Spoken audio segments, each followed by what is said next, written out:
now to welcome in Davy's father, David Lloyd. David is also the founder of Missions in Haiti. David, I am so terribly sorry for your loss. We really appreciate you coming on and sharing your message tonight. Can I ask you how you are holding up, how your family is holding up since learning what happened? Oh, it's been very tough. Something we never imagined. I've been very busy the last 2 days, so it's kind of keeping my mind occupied trying to make all the connections to get the bodies flown home. My wife has been grieving tremendously, and it's been some very difficult days. I can only imagine. Is that photo behind you their wedding photo? Yes.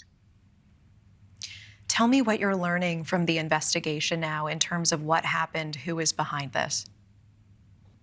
Don't really know for sure. I have learned since this ordeal took place that we were in an area that is currently under a no-go for the Haitian police. They said it's too dangerous. No police are allowed in the area. And we've continued to work there and live there all these years without any problems. Didn't realize that the police are not able to go there at all. So I could just get what I've been told that they assume.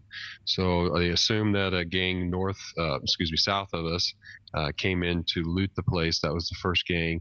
They're about 1.5 miles, 2 miles from us, and we are technically in an area that they are not supposed to come into.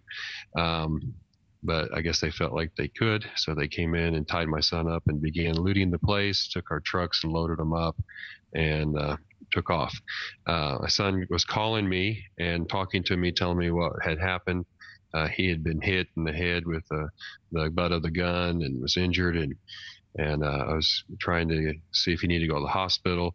And then he goes, "Dad, something else is going down. They're back." And another group of very heavily armed men came storming into the compound.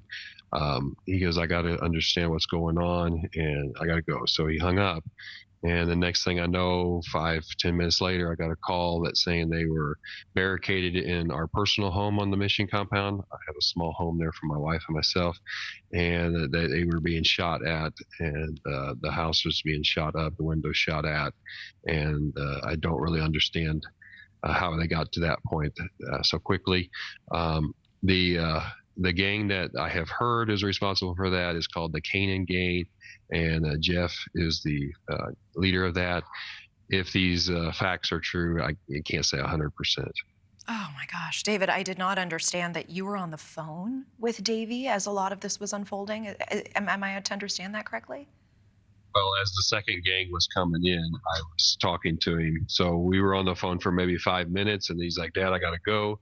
And then when he got barricaded in the house, they called me back and told me what was going on and asked me to make all the contacts that I could find in Haiti.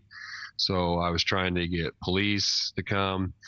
Actually had one armored car that was supposed to be on the way, and another armored car stopped them and said, "Where are you going?" And they told them, and they said, "There's no way you can get there." So they turned around and went back. And then I had a guy that knew Jeff, the group, so he was trying to negotiate with them because I was trying to buy them to leave. I said, "I'll get your money in there tomorrow. Just leave, stand down." We thought that was a process that was working, and I was told that by them that the shooting had been ordered to be stopped, but later I found out that never happened. The shooting continued.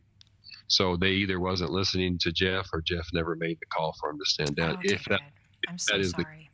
the I'm so sorry. So you're on the other end of this line, just doing everything you possibly can to try to resolve the situation, and you can't even get an armored car there. I can't imagine how helpless you felt and how terrible this was as it was unfolding. It sounds like you understood how serious this was, even as it was happening. Yes, it's not something that we imagined because I had been told we had great respect from the gangs. We'd been told that we didn't have to worry about stuff, Yeah, and David, why would the gangs do this? Why target these two beautiful young people and this third individual as well? I, the best I can figure is the first group was just out for stuff.